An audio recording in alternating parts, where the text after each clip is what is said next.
जय हिंद दोस्तों। टॉपिक सिखाने जा रहा हूँ, उसका नाम है रीवैल्यूएशन अकाउंट। उसका नाम है रीवैल्यूएशन अकाउंट। रीवैल्यूएशन अकाउंट को अपन कैसे प्रिपेयर करते हैं, किस तरीके से बनाते हैं, वो देखते हैं अपन।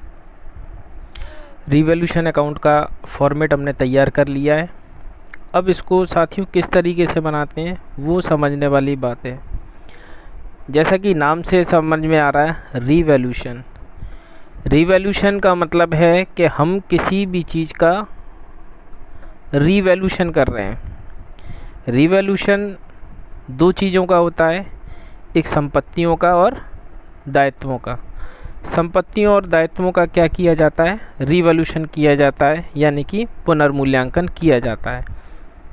संपत्ति और दायित्वों का फिर से दोबारा से मूल्यांकन किया जाता है। अब ये मूल्यांकन कब किया जाता है, तो आप मान के चलें साथियों, दो कंडीशन ऐसी होती हैं जब साझेदारों का रीवैल्यूएशन अकाउंट बनाने की ज़रूरत पड़ती है।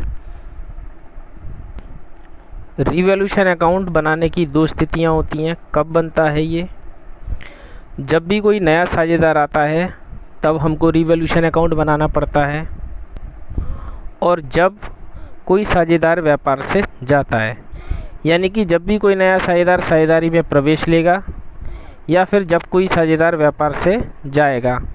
किसी भी कंडीशन से जा सकता है, चाहे वो रिटायरमेंट हो जाए तब व्यापार से चला जाएगा, चाहे उसकी डेथ हो जाए तब वो व्यापार से चला जाएगा। इन दोनों कंडीशनों में रीवैल्यूएशन अकाउंट बनाया जाता है। कभी कभी एक नंबर के क्वेश्चन में पूछ लिया जाता है ऑब्जेक्टिव टाइप में कि रीवैल्यूएशन अकाउंट कब बनाया जाता है, तो आप बता सकते हैं नए साझेदार के प्रवेश के समय, और जब कोई साझेदार निवृत्त होता है या उसका रिटायरमेंट होता है साझेदारी से, तब रीवैल्यूएशन अकाउंट जो है वो बनाया जाता है। नया साझेदार जब प्रवेश करता है, रीवैल्यूएशन अकाउंट तब इसलिए बनाया जाता है कि नया साझेदार ये जान सके कि उसकी जिस साझेदारी फर्म में वो प्रवेश करने जा रहा है उसकी स्थिति कैसी है। अब रीवैल्यूएशन अकाउंट के डेबिट साइड में क्या लिखते हैं और क्रेडिट साइड में क्या लिखते हैं, मेन टॉपिक है हमारा यही। तो आप मान के चलें, आपको याद रखना है हम रीवैल्यूएशन किन किन चीज़ों का करते हैं। रीवैल्यूएशन अकाउंट तो हम बनाते हैं दो कंडीशन में।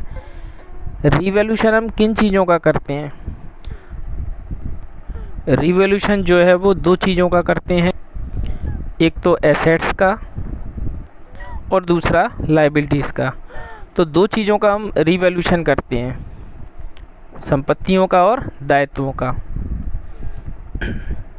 अब आपको याद रखना है, जब भी संपत्ति डिक्रीज़ होगी, जब भी संपत्ति में किसी भी प्रकार की कमी आएगी, वो अपन रीवैल्यूएशन अकाउंट के डेबिट साइड में लिखते हैं।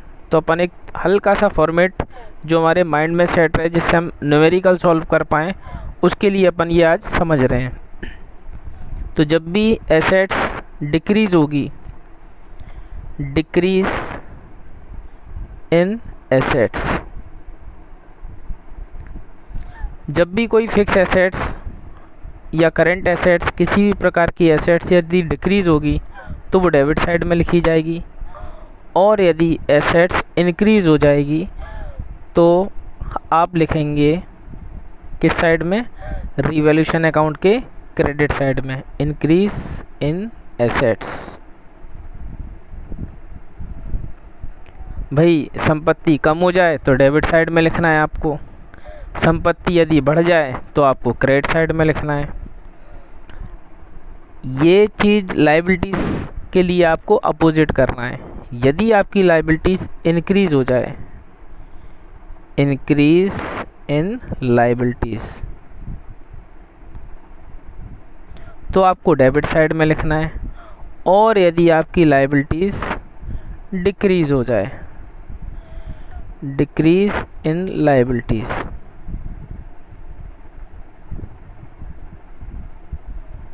और यदि आपकी लायबिलिटीज़ डिक्रीज़ हो जाए तो आपको क्रेडिट साइड में लिखना होता है रीवैल्यूएशन अकाउंट के। और साथियों सबसे लास्ट में इतना कर लेने के बाद आप इसके बैलेंस कर देंगे। ठीक है, ये आपको शॉर्ट फॉर्म में लिखा है मैंने।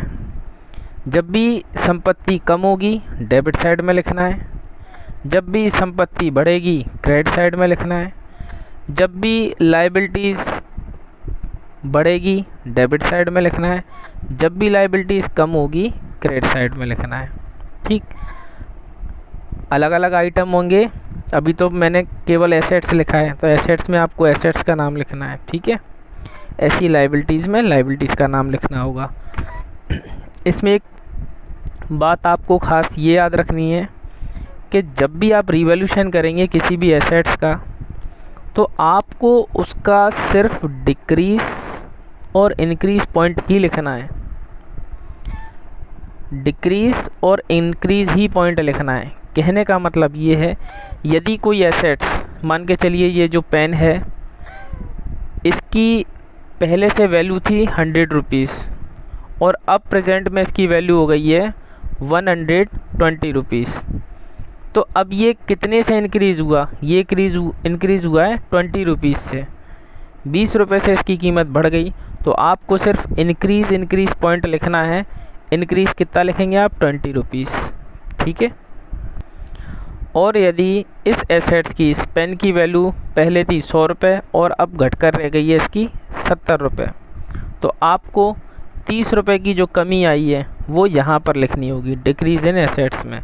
यहाँ पर सिर्फ 30 रुपीज़ लिखे जाएंगे, ना कि उसकी प्रेजेंट में जो वैल्यू है वो लिखी जाएगी। 100 रुपये का पेन था और अब इसकी कीमत कितनी रह गई इस एसेट्स की? 70 रुपये। तो आपको 70 रुपये नहीं लिखने, आपको जितने रुपए की कमी आई है उसको लिखना है। 30 रुपये की कमी आई है तो आपको 30 रुपये लिखना है। और जैसे ही हमारा रिवैल्यूएशन अकाउंट कंप्लीट हो जाएगा उसके लगा कर देंगे अपन बैलेंस। ठीक है। बैलेंस यदि डेबिट साइड में आएगा तो हमारा आंसर आएगा टू नेट प्रॉफिट। ये कंडीशन कब होगी? जब क्रेडिट साइड ज़्यादा होगी डेबिट साइड कम होगी। यदि डेबिट साइड ज़्यादा हुई क्रेडिट कम हुई तो आएगा आपका बाय नेट लॉस। इसको रिवैल्यूएशन लॉस भी बोल सकते हैं। ठीक है। ये कंडीशन तब होगी जब आपकी डेबिट साइड ज़्यादा होगी और क्रेडिट साइड कम होगी।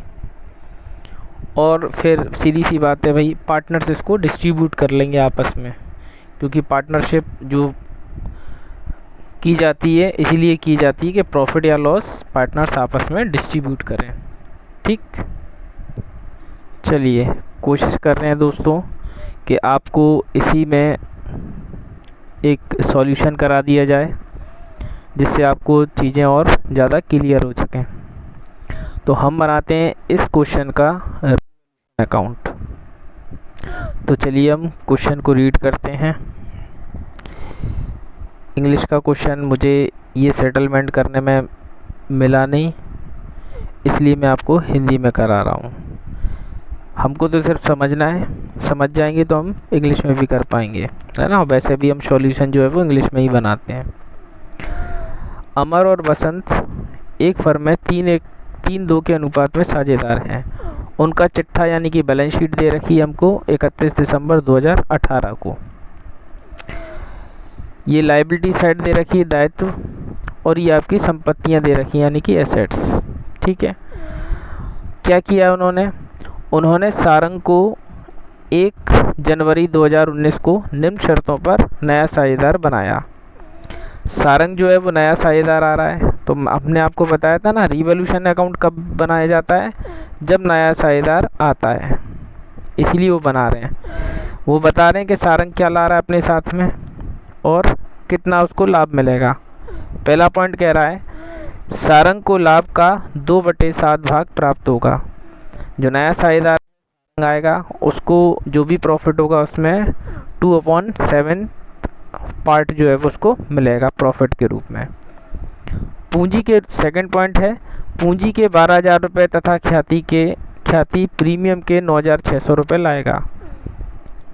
और जो सारंग प्रवेश लेगा तो वो कैपिटल के 12,000 रुपये लेकर आएगा और गुडविल के प्रीमियम के रूप में 9,600 रुपये लाएगा। देखिए अभी तक इन 2 पॉइंट में कोई बात नहीं हुई है इस प्रकार की कि जिसमें पता चल रहा हो कि इसमें रिवैल्यूएशन हुआ है। ये तो वो लेकर आ रहा है और ये उसको मिलेगा प्रॉफिट में हिस्सा। दोनों राशियां फर्म में रहेंगी, यानी कि जो कैपिटल आ रहा है और प्रीमियम, वो कह रहे हैं कि ये दोनों पैसे जो है वो फर्म में ही रहेंगे। अब तीसरे पॉइंट से ये सारी चीज़ें स्टार्ट होंगी जो आज अपन सीख रहे हैं रिवैल्यूएशन अकाउंट से रिलेटिव। वो कह रहे हैं कि भवन का मूल्य 30,000 रुपये, मशीन का मूल्य 8,000 रुपये और स्टॉक का मूल्य 22,500 रखा जाएगा। आखिरी में लिखा हुआ है आपको क्या बनाना है, पुनर्मूल्यांकन खाता यानी कि रिवैल्यूएशन अकाउंट। तो हम स्टार्टिंग कर देते हैं यहीं से। बिल्डिंग जो है वो कितने की हो जाएगी, 30,000 की। अब देख लें आप क्वेश्चन में पहले से बिल्डिंग कितने की थी। पहले से बिल्डिंग थी यानी कि भवन 20,000 रुपये का। आज उसकी वैल्यूएशन कितनी हो गई है, 30,000 रुपये। तो अपन ने क्या समझा था कि आपको सिर्फ रिवैल्यूएशन अकाउंट में इंक्रीज़ और डिक्रीज़ ही लिखना होता है। तो हमारी एसेट्स जो है वो पहले 20,000 की थी, अब 30,000 की हो गई। तो हमारी एसेट्स इंक्रीज़ हो गई, बढ़ गई। तो संपत्ति में वृद्धि अपन इस साइड लिखते हैं, इंक्रीज़ इन एसेट्स अपन ने लिखा था ना। अभी आप इसको दोबारा से देखेंगे ना तो ऊपर लिखा हुआ है मैंने। तो हमारी ये बिल्डिंग यानी कि एसेट्स की वैल्यू बढ़ गई, तो अपन लिखेंगे बाय बिल्डिंग। अकाउंट सभी में लगाना है। 30,000 की बिल्डिंग अब हो गई, पहले थी 20,000 की। तो कितने से बढ़ गई, 30,000 में से 20,000 माइनस करें तो कितने से बढ़ गई, 10,000 से हमारी एसेट्स जो है वो इंक्रीज़ हो गई। इंक्रीज इन एसेट्स लिख दिया। आगे क्या कह रहा है, वो कह रहा है कि मशीन का मूल्य 8,000 रुपये हो गया। अब मशीन देखें कितने की है, पहले से मशीनरी पहले से 9,000 की, अब उसकी वैल्यू हो गई 8,000, कम हो गई। और एसेट जब भी डिक्रीज़ होती है तो हम उसको डेबिट साइड में लिखते हैं, टू मशीन। टू मशीन कितने से कम हो गई, 1,000 रुपये से। तथा स्टॉक का मूल्य 22,500 रुपये रखा जाएगा। तो स्टॉक देख लें हम पहले कितने का था, पहले स्टॉक था 25,000 रुपये का और अब स्टॉक हो गया है 22,500 का। तो हमारा स्टॉक कम हो गया है, कितने से कम हो गया, लेस कर देंगे। पहले 25,000 का था और अब है 22,500 का। तो स्टॉक कम हो गया 2,500 रुपये से। आगे पढ़ें, 4th पॉइंट। विनियोग का बाजार मूल्य यानी कि इन्वेस्टमेंट की मार्केट वैल्यू 6,000 रुपये की थी। जिस दिन बैलेंस शीट प्रिपेयर की गई, बनाई गई, उस दिन मार्केट में इन्वेस्टमेंट यानी विनियोग की वैल्यू थी 6,400 रुपये। और वो कह रहे हैं ये विनियोग अमर ने ले लिए। अमर कौन है, पार्टनर। पार्टनर ने ले लिए तो क्या हुआ, कोई फ़र्क नहीं पड़ेगा कि पार्टनर ने लिया है, इसको तो सिर्फ कैपिटल अकाउंट में ले जाया जाएगा। जब पार्टनर कोई एसेट्स को ख़रीदता है तो उसको उसके कैपिटल अकाउंट में लेकर जाते हैं। लेकिन अभी हम बना रहे हैं रिवैल्यूएशन अकाउंट। तो आज उसकी कीमत कितनी थी, वैल्यूड तो हो गई ना, रिवैल्यूएशन तो हो गया उसका। पहले उसकी कीमत थी 8,500 और हो गई 6,400। तो हमारे इन्वेस्टमेंट की वैल्यू कम हो गई। तो कहाँ लिखेंगे अपन, एसेट्स कम हो जाती है तो डेबिट साइड में लिखते हैं। तो इन्वेस्टमेंट हमारे कम हो गए, टू इन्वेस्टमेंट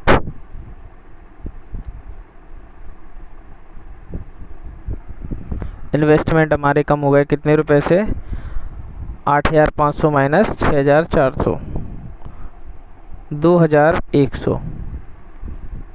2,100 रुपये से हमारे इन्वेस्टमेंट जो है वो कम हो गए।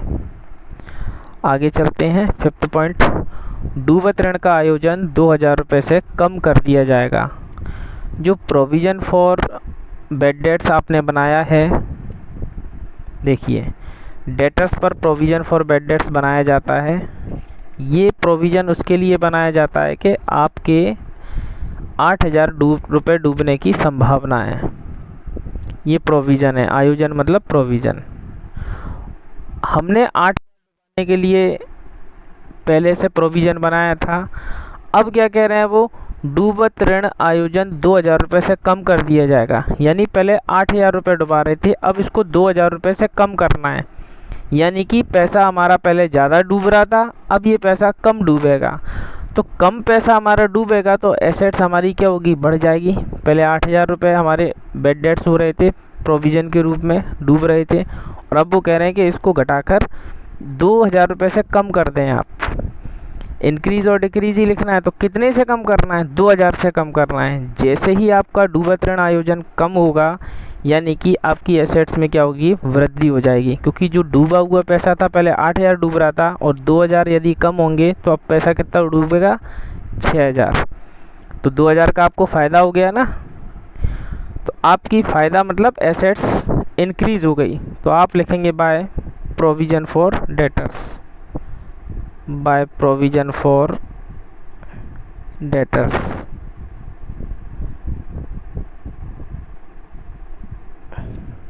कितने से, लेस 2000 रुपये से।